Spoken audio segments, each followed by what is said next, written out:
प्राचीन काल में व्रज के लोगों का मुख्य व्यवसाय गौचारण ही था, इसलिए मुख्य व्यवसाय से संबंधित कुछ वर्जनाएं भी थी। अब इसे वर्जनाएं कहें या सामाजिक नियम। बालक का जब तक मुंडन नहीं हो जाता तब तक उसे जंगल में गाय चराने नहीं जाने दिया जाता था। प्राचीन काल में व्रज के लोगों का मुख्य व्यवसाय गौचारण ही था, इसलिए मुख्य व्यवसाय से संबंधित कुछ वर्जनाएं भी थी। अब इसे वर्जनाएं कहें या सामाजिक नियम। बालक का जब तक मुंडन नहीं हो जाता तब तक उसे जंगल में गाय चराने नहीं जाने दिया जाता था। अब तो हम काफी आधुनिक हो गए हैं, या यूं कह सकते हैं अपनी जड़ों से दूर हो गए हैं। नहीं तो हमारे यहाँ भी बालक को मुंडन के पहले ऐसी वैसी जगह नहीं जाने दिया जाता था। खैर, बालक कृष्ण रोज अपने परिवार के व पास पड़ोस के सभी पुरुषों को, थोड़े बड़े लड़कों को गाय चराने जाते देखते तो उनका भी मन करता, पर मैया यशोदा उन्हें मना कर देती कि अभी तू छोटा है, थोड़ा बड़ा हो जा फिर जाने दूंगी। एक दिन बलराम जी को गाय चराने जाते देखकर लाला अड़ गए। दाऊ जाते हैं तो मैं भी गाय चराने जाऊंगा। ये क्या बात हुई, वो बड़े और मैं छोटा। मैया ने समझाया कि दाऊ का मुंडन हो चुका है, इसलिए वो जा सकते हैं। तुम्हारा मुंडन हो जाएगा तो तुम भी जा सकोगे। लाला को चिंता हुई, इतनी सुंदर लटे रखे या गाय चराने जाए। बहुत सोच विचार के बाद उन्होंने सोचा कि लटे तो फिर से उग जाएगी, पर गाय चराने का इतना आनंद अब मुझसे दूर नहीं रहना चाहिए। वे तुरंत नंद बाबा से बोले, कल ही मेरा मुंडन करा दो, मुझे गाय चराने जाना है। नंद बाबा हंस के बोले, ऐसे कैसे करा दे मुंडन, हमारे लाला के मुंडन में तो बहुत बड़ा आयोजन करेंगे, तब लाला के केश जाएंगे। लाला ने अधीरता से कहा, आपको जो आयोजन करना है करो, पर मुझे गाय चराने जाना है। आप जल्दी से जल्दी मेरा मुंडन करवाओ। मुंडन तो करवाना ही था। आथा नंद बाबा ने गर्गाचार्य जी से लाला के मुंडन का शुभ मुहूर्त निकलवाने का आग्रह किया। निकट में अक्षय तृतीया का दिन शुभ था, इसलिए उस दिन मुंडन का आयोजन तय हुआ। आसपास के सभी गांवों में न्योते बांटे गए, हर्षोल्लास से कई तैयारियां की गई।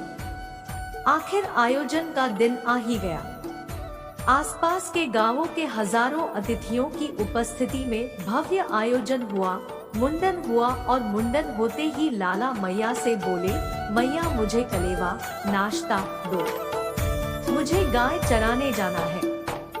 मैया थोड़ी नाराज होते हुए बोली, इतने मेहमान आए हैं घर में तुम्हें देखने, और तुम हो कि इतनी गर्मी में गाय चराने जाना है। थोड़े दिन रुको, गर्मी कम पड़ जाए तो मैं तुम्हें दाऊ के साथ भेज दूंगी। लाला भी अड़ गए, ऐसा थोड़े होता है, मैंने तो गाय चराने के लिए ही मुंडन कराया था, नहीं तो मैं इतनी सुंदर लड़ों को काटने देता क्या। मैं कुछ नहीं जानता, मैं तो आज और अभी ही जाऊंगा गाय चराने।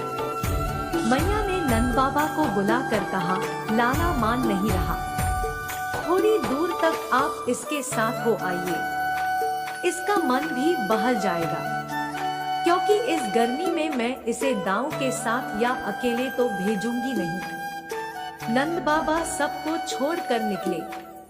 लाला भी पूरी तैयारी के साथ छड़ी, बंसी, कलेवे की पोटली लेकर निकले। एक बछिया भी ले ली जिसे हुर्र कर घेर कर वो अपने मन में ही बहुत खुश हो रहे थे कि आखिर मैं बड़ा हो ही गया। बचपन में सब बड़े होने के पीछे भागते हैं कि कब हम बड़े होंगे, और आज हम बड़े सोचते हैं कि हम बालक ही रहते तो कितना अच्छा था। खैर, गर्मी भी वैशाख माह की थी और ब्रज में तो वैसे भी गर्मी प्रचंड होती है। थोड़ी ही देर में बालक श्री कृष्ण गर्मी से बेहाल हो गए, पर अपनी जिद के आगे हार कैसे मानते। बाबा को कहते कैसे कि थक गया हूँ, अब घर ले चलो। चलते रहे। मैया होती तो खुद समझ के लाला को घर ले आती, पर संग में बाबा थे। वे भी चलते रहे। थोड़ी ही दूर ललिता जी और कुछ अन्य सखियां मिली। देखते ही लाला की हालत समझ गई। गर्मी से कृष्ण का मुख लाल हो गया था, सिर पर बाल भी नहीं थे, इसलिए लाला पसीना पसीना हो गए थे।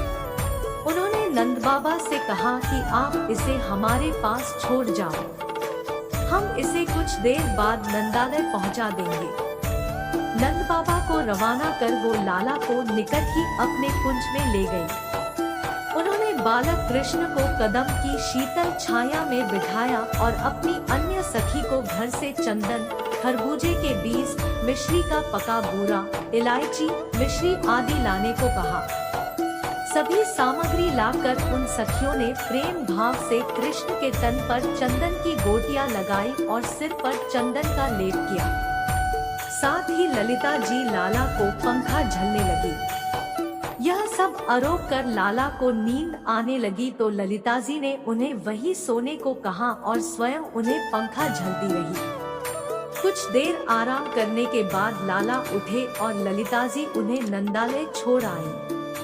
आज भी अक्षय तृतीया के दिन प्रभु को ललिता जी के भाव से बीज के लड्डू और इलायची का शीतल शरबत आरोगाए जाते हैं।